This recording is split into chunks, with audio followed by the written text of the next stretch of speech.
Oke, baik. Assalamualaikum warahmatullahi wabarakatuh. Materi kita hari ini adalah osteoartritis sendi lutut. Osteoartritis ini merupakan kerusakan tulang rawan sendi yang mengakibatkan adanya peradangan atau inflamasi pada persendian.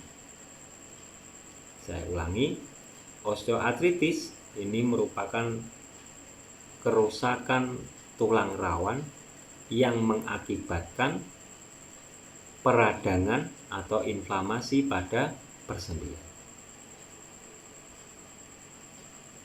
Oke, kita mulai dari pendahuluan. Osteoartritis merupakan progresif kerusakan tulang rawan sendi. Osteoartritis ini merupakan progresif kerusakan tulang rawan persendian. Selanjutnya, mengakibatkan perubahan struktur dan fungsi seluruh jaringan persendian, sinovium, ligamen, meniskus. Ternyata pada osteoartritis, kerusakan pada tulang rawan persendian ini akan segera diikuti oleh kerusakan dari seluruh komponen jaringan persendian. Sehingga tidak hanya kerusakannya terjadi pada tulang rawannya saja, tapi juga terjadi kerusakan pada sinoviumnya, kerusakan pada kapsul sendinya, kerusakan pada ligamennya, kerusakan pada meniskusnya. Sehingga saat ini tidak lagi dipercaya bahwa osteoartritis adalah kerusakan tulang rawan sendi saja, tetapi osteoartritis saat ini lebih dipercaya sebagai penyakit seluruh komponen persendian. Karena faktanya osteoartritis ini terjadi kerusakan tidak hanya pada tulang rawan sendinya saja, tetapi pada seluruh komponen persendiannya. Ya sinoviumnya, ya kapsul sendinya, ya ligamennya, ya meniskusnya. Sehingga dikatakan osteoartritis is a whole joint disease. Osteoartritis ini merupakan penyakit seluruh komponen jaringan persendian.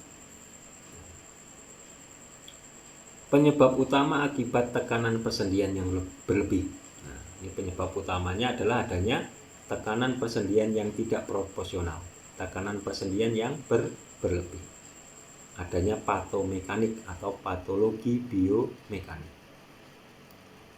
Selanjutnya, faktor resiko terbesar yang mempengaruhi penyebab utama, ini faktor resiko terbesar yang mempengaruhi penyebab utama ini adalah pertama adalah usia. Semakin bertambahnya usia, yakni dari dewasa menuju ke lansia ini ya konteksnya ya. Semakin bertambahnya usia dari dewasa menuju ke lansia, maka aktivitas sel jaringan akan menurun. Aktivitas sel jaringan akan menurun. Yang tadinya kulitnya kencang, sekarang mengendor, kemudian keriput.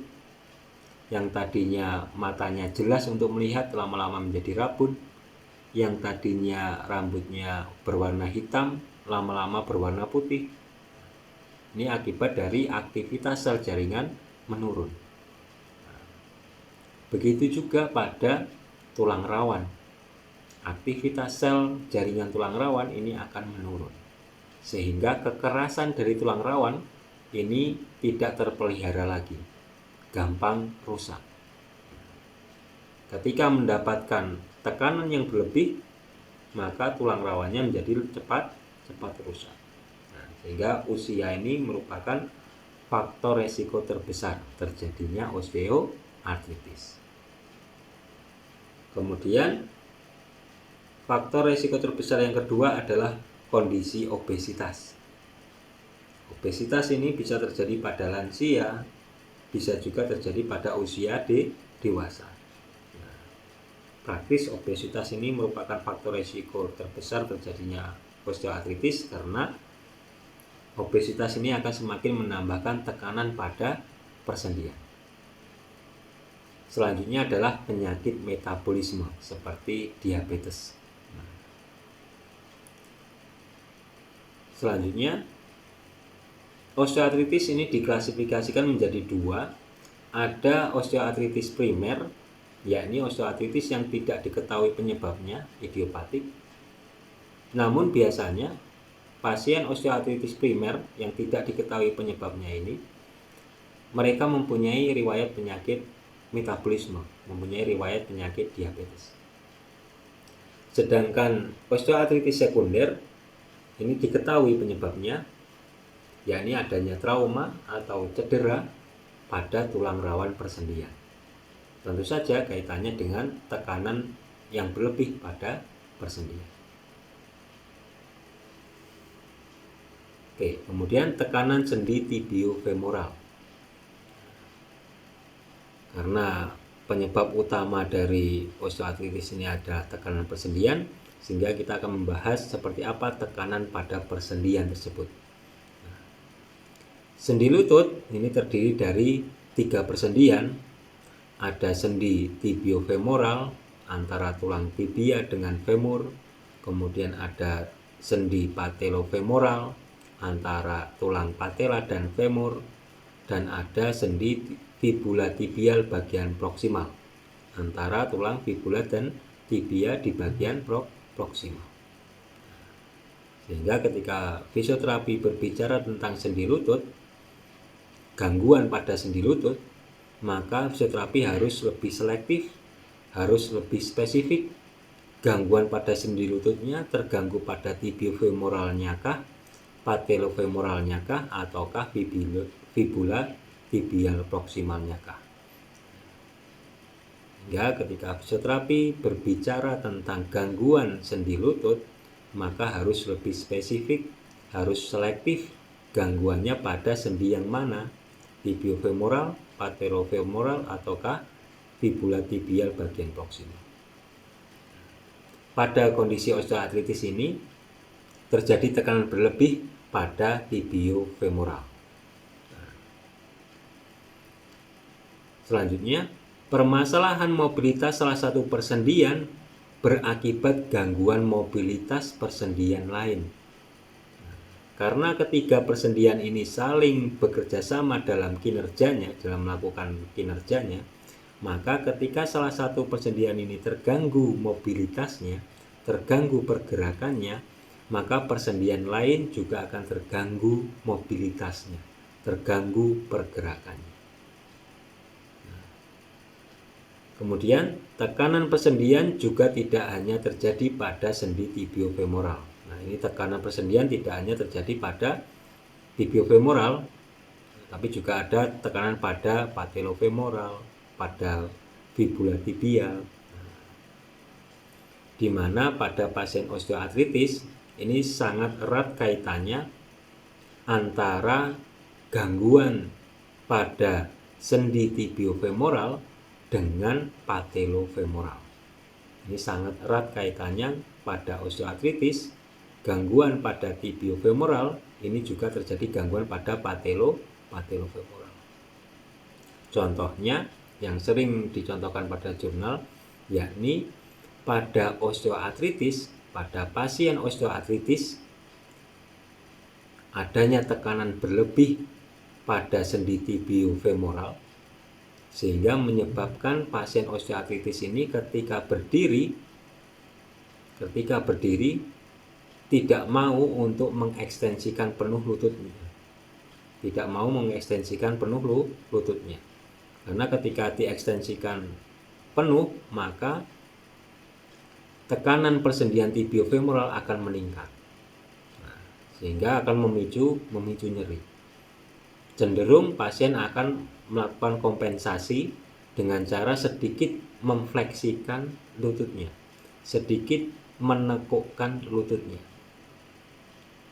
Ketika sedikit memfleksikan atau menekukkan lututnya, maka akan meningkatkan aktivitas, akan meningkatkan kontraksi dari quadriceps. Akan meningkatkan kontraksi dari quadriceps ketika pasien osteoartritis ini sedikit menekuk lututnya. Karena ketika dibuat lurus semakin sakit karena tumpuannya semakin tinggi antara sendi tibiofemoral. Sehingga kompensasinya adalah sedikit menekuk lututnya. sedikit memfleksikan lututnya. Konsekuensinya ketika sedikit menekuk lututnya, maka kontraksi quadriceps akan meningkat.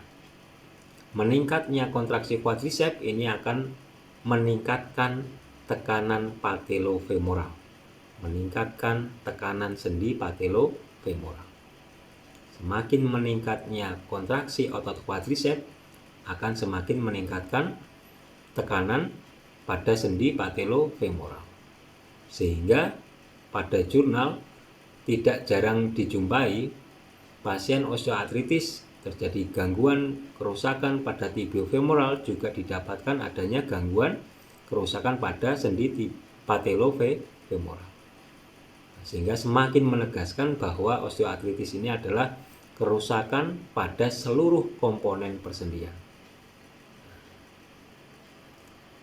Tekanan sendi tibiofemoral saat berjalan 2,8 kali berat badan, jogging 3,6 kali berat badan, dan jalan cepat 31 kali berat badan. Nah, di sini ada tabelnya, ada aktivitas dan ada tekanan pada sendi tibiofemoral kali berat badan. Nah, ini pada orang normal berjalan, pada orang normal tidak obesitas, tidak osteoartritis, pada saat berjalan maka tekanan sendi tibiofemoral 2,5 sampai 2,8 kali berat badan.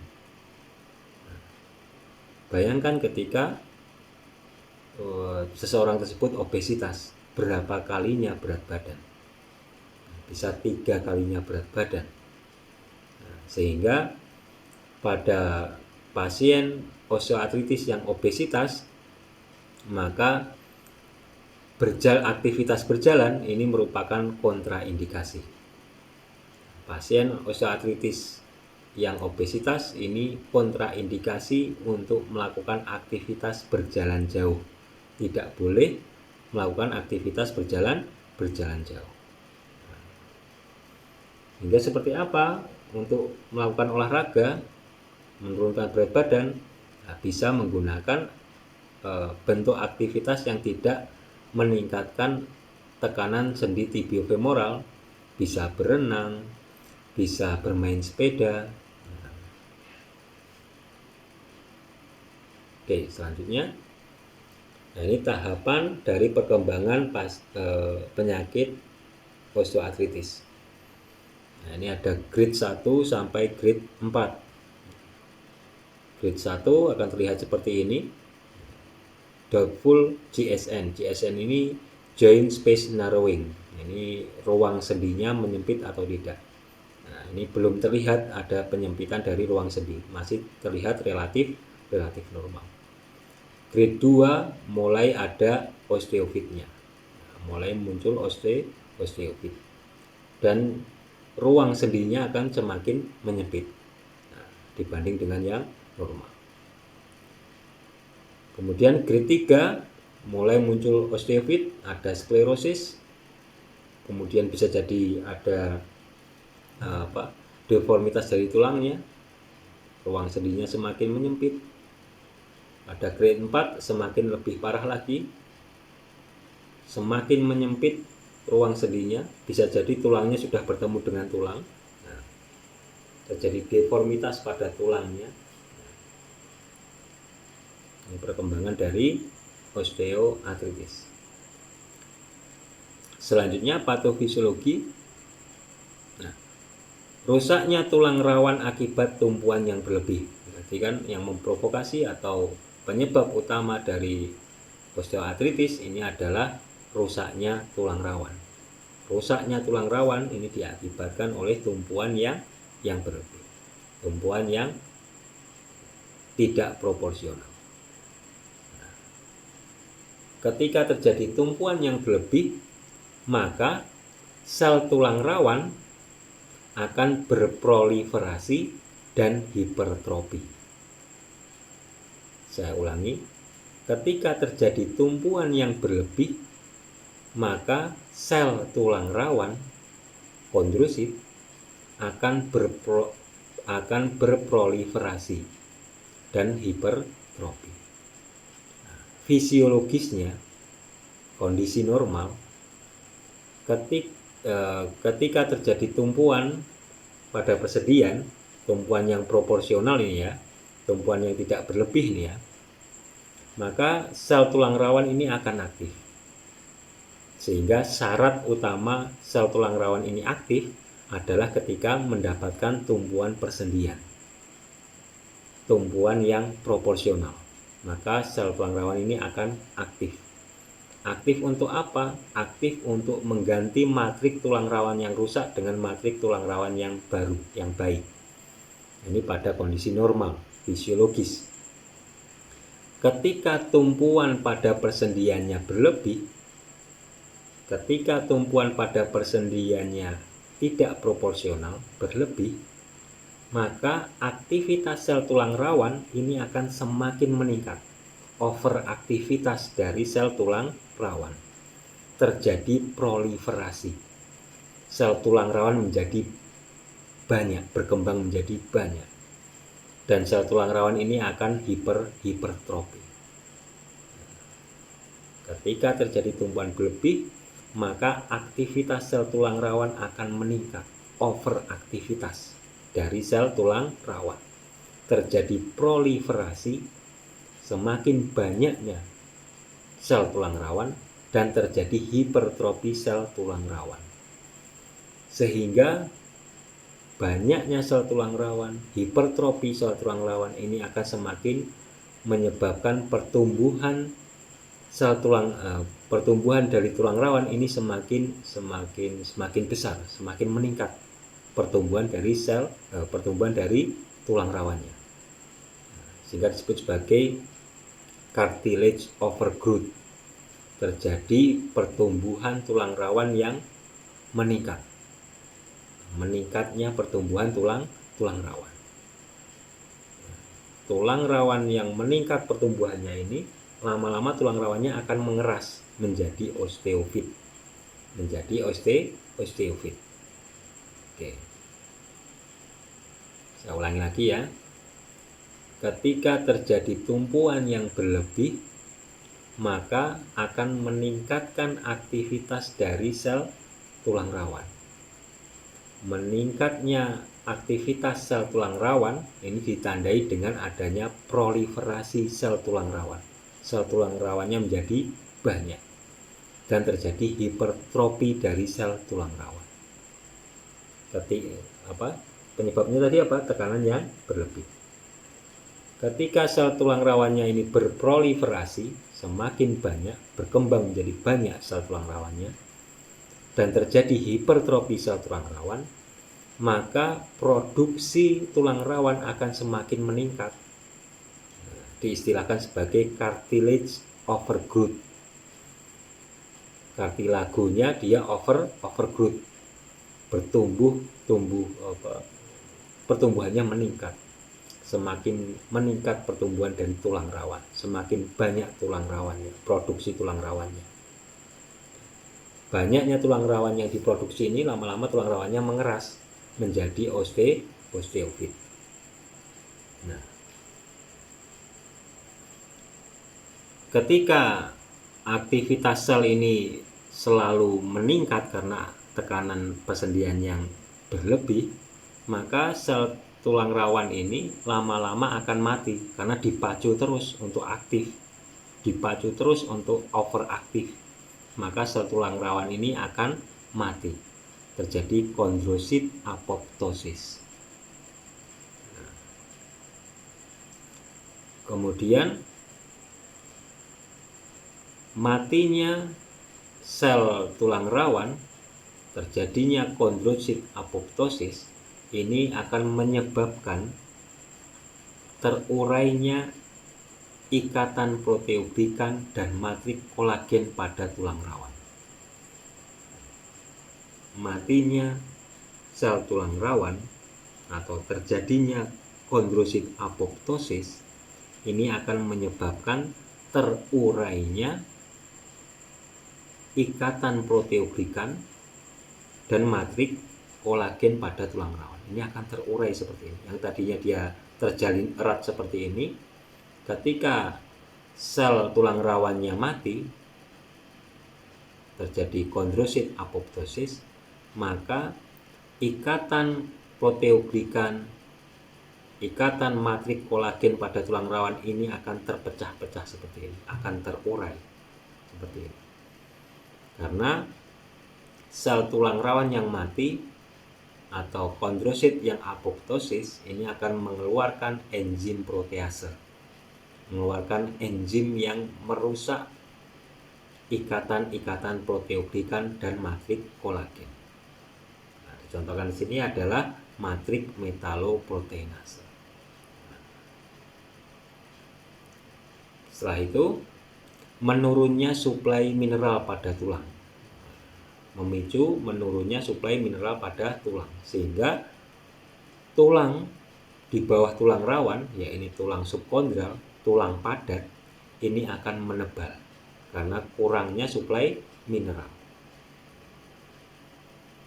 Kerusakan dari tulang rawan persendian, kemudian adanya penebalan dari tulang padat di bawah tulang rawan, yaitu tulang subkondral, ini akan menyebabkan berkumpulnya zat-zat radang, berkumpulnya zat-zat inflamasi yang kemudian akan menyebabkan peradangan pada tulang rawannya, peradangan pada ligamennya, peradangan pada sinovialnya, peradangan pada kapsul sendinya, peradangan pada meniskusnya, sehingga peradangan pada osteoartritis ini dimulai dengan kerusakan pada tulang rawan, kerusakan pada persendian, tulang rawan persendian, yang kemudian memicu munculnya munculnya zat radang yang kemudian memicu terjadinya peradangan pada seluruh komponen persendian. Oke, selanjutnya